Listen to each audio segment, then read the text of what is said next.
लेकिन देखिए ममता बनर्जी ने एक अपना विरोध मजबूती से दर्ज किया। बंगाल चुनाव के पहले एसआईआर हुआ, 90 लाख लोगों के नाम काट दिए, क्या मजाक है। ना तो पड़ेगा ही ममता बनर्जी को, क्योंकि ऐसी हालत में जो बंगाल के राज्यपाल हैं, जो गवर्नर हैं, वो भारत सरकार को एक रिपोर्ट भेजेंगे कि मुख्यमंत्री ने हारने के बाद भी इस्तीफा देने से इनकार कर दिया है। बंगाल में ममता बनर्जी भले ही हार गई हैं, लेकिन वो कह रही हैं कि मुख्यमंत्री पद नहीं छोड़ेंगे। आखिरकार मुख्यमंत्री पद नहीं छोड़ेंगे का मतलब क्या है, बातचीत करेंगे, इसी को डिकोड करने का प्रयास करेंगे। हमारे साथ बात करने के लिए पूर्व आईपीएस अमिताभ सर हैं। सर, लगातार अब कह रही हैं ममता बनर्जी कि वो मुख्यमंत्री पद भी नहीं छोड़ेंगे। बनर्जी की इस घोषणा का स्वागत करता हूं। जिस तरह से बंगाल में वोट चोरी से भाजपा की सरकार बनी है, इसका विरोध किया जाना आवश्यक था। देखिए, पश्चिम बंगाल की मुख्यमंत्री है ममता बनर्जी, और दर्शक जानते होंगे कि अभी 4 मई को जो वोटों की गिनती हुई है, तो उनकी पार्टी की बुरी तरह हार हुई है। तृणमूल कांग्रेस सिर्फ 80 सीटों पर सिमट गई है और भाजपा को 200 से ज़्यादा सीटें मिली है। तो कल ममता बनर्जी ने एक प्रेस कॉन्फ्रेंस बुलाया था और उसमें उन्होंने ऐलान किया कि मैं हारी नहीं हूँ, मुझे हराया गया है और बेईमानी से हराया गया है, इसलिए मैं अपना पद नहीं छोड़ूंगी। अब दर्शकों को लगता होगा कि अब क्या होगा। तो देखिए, इसमें हटना तो पड़ेगा ही ममता बनर्जी को, क्योंकि ऐसी हालत में जो बंगाल के राज्यपाल हैं, जो गवर्नर हैं, वो भारत सरकार को एक रिपोर्ट भेजेंगे कि मुख्यमंत्री ने हारने के बाद भी इस्तीफा देने से इनकार कर दिया है।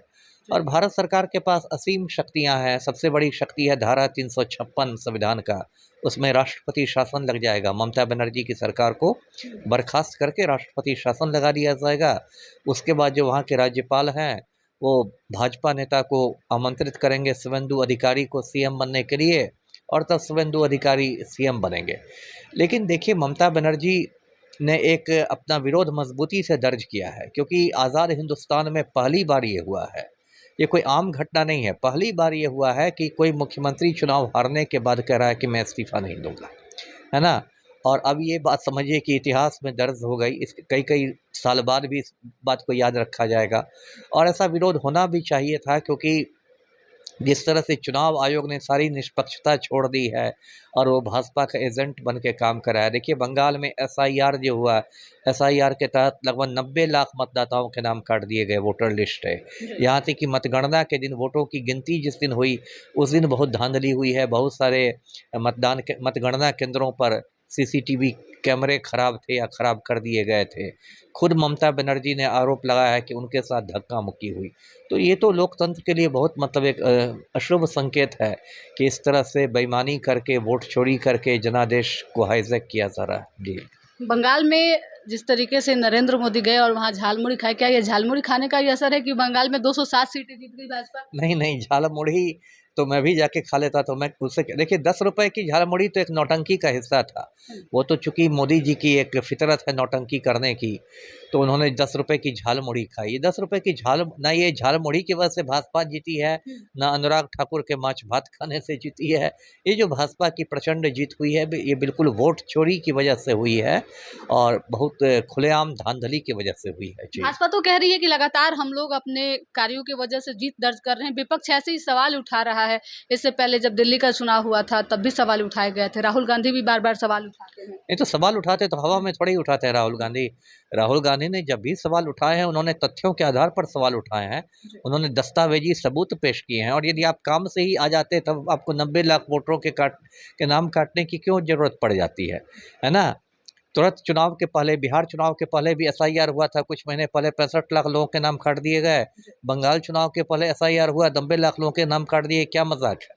यदि एसआईआर चुनाव ये करना चाहता है चुनाव आयोग, तो हर थोड़े थोड़े समय पर होना चाहिए। ये क्या मजाक है कि जहाँ चुनाव होता है उसके पहले अचानक आप मतदाता सूची में काटापीटी करने लगता है। जी। 7 तारीख को प्रधानमंत्री बिहार भी आ रहे हैं। बिहार में प्रधानमंत्री से इस समय क्या एक्सपेक्टेशन?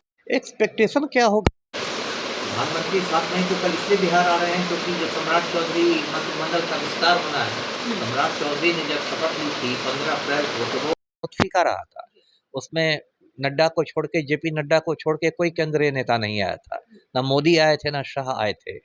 कल तो आएंगे प्रधानमंत्री, और जो प्रधानमंत्री की नौटंकी की फितरत है, जैसे बंगाल में उन्होंने लिट्टी चोखा खा ली, पता नहीं पटना में गाड़ी रोकवा के कहीं लिट्टी चोखा ना खा लें, वैसे बंगाल में उन्होंने झाल मुढ़ी खा ली थी। तो ये सब तो यही नौटंकी होगी, लेकिन इससे कुछ मिलना नहीं है। देखिए, प्रधानमंत्री को बिहार से क्या लगाव रहेगा। अभी दिल्ली में पांडव कुमार नाम के एक बिहारी को गोलियों से छलनी कर दिया गया जब उसने बताया कि मैं बिहार का रहने वाला हूँ। प्रधानमंत्री का एक शोक संदेश नहीं आया। तो क्या होने वाला है बिहार में? कुछ नहीं होगा। जी। चलिए, बंगाल चुनाव को लेकर लगातार चर्चा हो रही थी, चुनाव के नतीजे आ गए और ममता बनर्जी हारने के बाद भी लगातार इस बात का दावा कर रही हैं कि वो मुख्यमंत्री पद पे बनी रहेंगी। हालांकि इसके पीछे क्या वजह है, क्या वो मुख्यमंत्री बनी रहेंगी या फिर नहीं रहेंगी, इसको लेकर हम बातचीत कर रहे थे सर से। सर ने साफ तौर पे बताया कि जो संवैधानिक प्रक्रिया होती है उसके तहत मुख्यमंत्री पद से तो ममता बनर्जी हटेंगी ही, लेकिन जो धांधली चुनाव आयोग और भाजपा ने मिलकर बंगाल में किया है वो किसी से अब छुपा हुआ नहीं है। फिलहाल इस खबर में इतना ही। धन्यवाद।